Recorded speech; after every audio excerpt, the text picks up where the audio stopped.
कुरान मजीद की बेहुरमती करने वाले शख्स की दर्दनाक मौत रिकॉर्ड। अल्लाह अकबर। देखने वालों के रोंगटे खड़े हो गए। वीडियो मंजर आम पर आते ही वायरल हो गई। अस्सलाम वालेकुम नाजरीन। ईद उल अजहा के रोज स्वीडन में मस्जिद के बाहर की जाने वाली बेहुरमती में मुलव्विस शख्स की ऐसी दर्दनाक मौत वाकई हुई है कि देखने वाले कानों को हाथ लगाने लगे। सबके लबों से इस्तिग़फ़ार की तस्बीह बुलंद होने लगी। बेशक अल्लाह ने कुरान पाक की हिफाजत का जिम्मा खुद लिया है और जो भी इसकी गुस्ताखी करना चाहेगा उस पर यकीनन अल्लाह ताला का सख्त अजाब नाजिल होगा, जैसा इस इराकी शख्स पर नाजिल हुआ जो कि इराक का रिहायशी था मगर इसका कोई मजहब नहीं था। ये खुद को किसी मजहब से भी मुंसलिक ना रखने वालों में से था। इस पर क्या अजाब नाजिल हुआ, ये जानने के लिए वीडियो को आखिर तक जरूर देखिए। अगर चैनल पर नए हैं तो चैनल को सब्सक्राइब भी कीजिए ताकि नई आने वाली मालूमाती और सबक आमोज वीडियोस आप तक पहुंच सकें। जी तो नाजरीन, कुरान करीम आसमानी किताबों में सबसे बुलंद और मुमताज इस सबब से भी है कि अल्लाह ताला ने इसे किसी तहरीफ और तब्दीली से महफूज रखने का खुद जिम्मा लिया है। अगर अल्लाह ताला ने कुरान की हिफाजत का जिम्मा ना लिया होता तो इसमें भी तहरीफ और तब्दीली का वही हाल होता जो साबिका आसमानी किताबों का हुआ, क्योंकि साबिका आसमानी किताबों की हिफाजत की जिम्मेदारी अल्लाह ने उन्हीं लोगों को सौंपी थी जिनकी तरफ अल्लाह ने वो किताबें उतारी थी। मगर आज जब दीन इस्लाम तेजी से फैल रहा है तो ये बात गैर मुस्लिमों को खटक रही है। वो ऐसे मौके तलाश करने में लगे हैं जिनसे वो इस्लाम को बदनाम कर सकें। इसमें इनका छुपा हुआ मकसद फकत लोगों को इस्लाम से दूर करना और गुमराह करना है ताकि यहूदी और ईसाई इस्लाम की जानिब रागिब ना हो। इसी हवाले से स्वीडन में रहने वाला एक नौजवान जिसने बाकायदा अदालत से आजादी इजहार राय की इजाजत लेकर मस्जिद के बाहर कुरान मजीद को नजरे आतिश कर डाला, नऊज़ बिल्लाह, इस वाक़े ने दुनिया भर के मुसलमानों को मुश्तइल कर दिया। सभी अपने अपने मुल्कों और इलाकों में बतौर एहतिजाज गलियों और सड़कों पर निकल आए, जबकि इस शख्स को अपने किए पर जर्रा बराबर भी शर्मिंदगी महसूस नहीं हो रही थी। इसकी जानिब से कुरान शरीफ की बेहुरमती की वीडियोस सोशल मीडिया पर गर्दिश कर रही हैं, जिनमें साफ देखा जा सकता है कि वो किस कदर गुस्ताखाना अंदाज में कुरान मजीद के साथ पेश आता रहा। मगर दोस्तों, अल्लाह की लाठी बेआवाज है। ये हुकूमत और कानून तो एक उसूल के पाबंद होते हैं, मगर खुदा अपनी किताब की हिफाजत का जिम्मा खुद ले चुका है। वो शख्स जिसका अभी तक कोई कुछ भी ना बिगाड़ सका था, उस पर अल्लाह का ऐसा अज़ाब नाजिल हुआ कि देखने वालों की चीखें निकल गईं। जी हाँ दोस्तों, वो गैर मजहब शख्स जिसने कुरान मजीद की बेहुरमती की थी, उसकी तबीयत चंद रोज बाद अचानक ही खराब होने लगी। उसे सांस लेने में दुश्वारी महसूस हुई तो बाकायदा प्रोटोकॉल के साथ उसे अस्पताल पहुंचाया गया, जहां पर उसके मुख्तलिफ टेस्ट किए गए तो कोई बीमारी सामने न आई। इसकी मजीद हालत बिगड़ती चली जा रही थी। इसका वजूद जगह जगह से फटने लगा था। खून की धार यूं निकल रही थी जैसे किसी ने गहरा जख्म लगाया हो। वो शख्स दर्द से चीख चिल्ला रहा था, मगर डॉक्टर भी हाथ पर हाथ धरे बैठे फकत उसका यह अंजाम ही देख रहे थे, क्योंकि कोई भी बीमारी की तशखीस नहीं कर पा रहा था। धीरे धीरे इसकी आंखों से भी खून उबलकर बाहर आने लगा।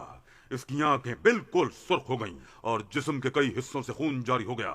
वो दर्द से इस कदर चीखता चिल्लाता कि पूरा अस्पताल सर पर उठा लेता, मगर उस पर तो खुदा का अजाब नाजिल हो रहा था। कई लोग इसके करीब गए और उसे कहा कि तुम अपने किए की माफी मांग लो, खुदा तुम्हें माफ कर देगा। तुमने जो गुस्ताखी की है वो इंतहाई संगीन है, ये इसी का अजाब तुम पर नाजिल हो रहा है। मगर इसने किसी की बात भी ना मानी। देखते ही देखते इसके वजूद में लगे जख्मों से अजीब सयाल मादा बहने लगा, जिसकी इस कदर गंदी बदबू थी कि डॉक्टर इसके करीब जाने से भी कराहत महसूस कर रहे थे। ये खबर जैसे ही न्यूज चैनल्स पर चली तो लोगों के दिल में इसके लिए नफरत मजीद बढ़ती चली गई। वो उसे लान तान करने लगे। बेशक बेशक जो भी ऐसी गुस्ताखी करेगा उसका यही अंजाम होगा। वो बदबख्त शख्स अभी तक यूं ही अस्पताल में जेर इलाज है, मगर इसकी हालत मजीद तशवीशनाक बताई जा रही है। वो पल पल मौत के लिए तड़प रहा है। इसने तो डॉक्टर से ये भी कह दिया है कि मुझे एक ही दफा जहर का इंजेक्शन लगाकर मार दिया जाए, मैं ये पल पल मिलने वाली मौत बर्दाश्त नहीं कर पा रहा। मगर डॉक्टर अपनी पूरी कोशिश करके उसे बचाने में लगे हुए हैं। खुदा ऐसे गुस्ताखों को नीज तो नाबूद कर दे, आमीन।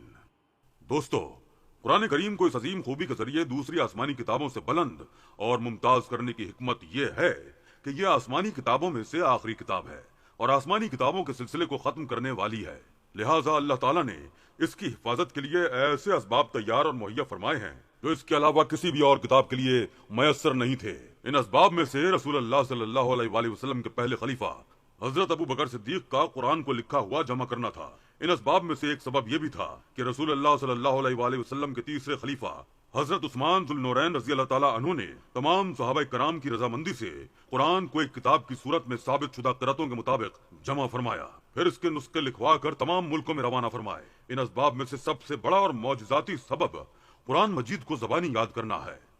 اللہ رب العزت کا ارشاد ہے، ہم نے ہی قرآن کو نازل کیا اور ہم ہی اس کی حفاظت کریں گے۔ سورہ حجر۔ یہ پہلی وہ آسمانی کتاب ہے جس کی حفاظت کا ذمہ اللہ نے خود لیا، گویا اس کی حفاظت کے لیے یہ وعدہ الہی ہے اور قرآن کا اعلان ہے، ان اللہ لا یخلف المیعاد۔ سورہ آل عمران۔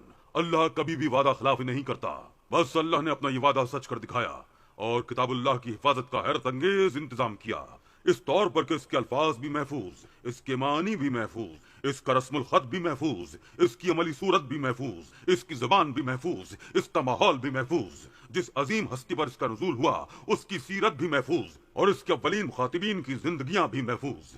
غرض یہ کہ اللہ رب العزت نے اس کی حفاظت کے لیے جتنے اسباب و وسائل اور طریقے ہو سکتے تھے سب اختیار کیے، اور یوں یہ مقدس اور پاکیزہ کتاب ہر لحاظ اور ہر جانب سے مکمل محفوظ ہو گئی۔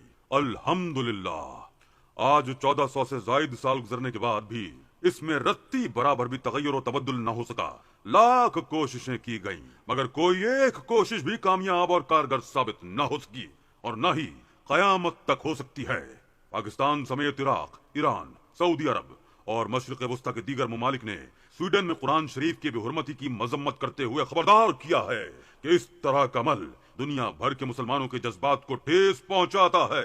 بدھ کو سویڈن کے دارالحکومت اسٹاک ہوم کی مرکزی مسجد کے باہر احتجاج کرنے والے 37 سالہ عراقی نژاد سویڈش شہری سلوان مومیکا نے پولیس سے قرآن شریف کو نظر آتش کرنے کی اجازت مانگی تھی۔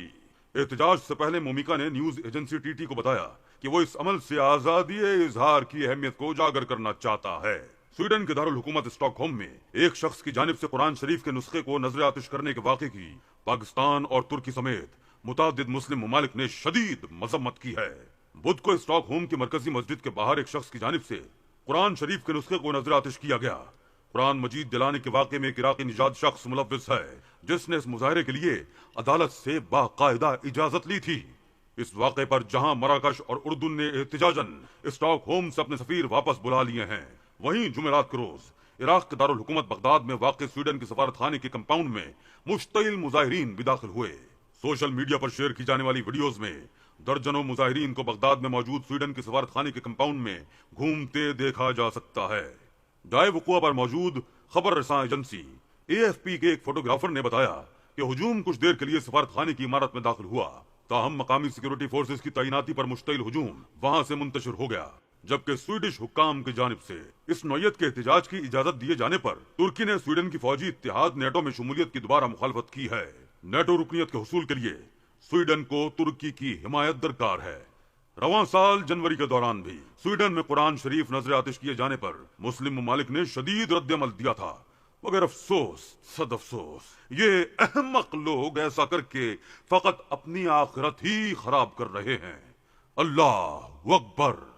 یہ دنیا یاد رکھے کہ قیامت تک قرآن شریف کو اس دنیا کا کوئی بھی انسان کوئی نقصان نہیں پہنچا سکتا۔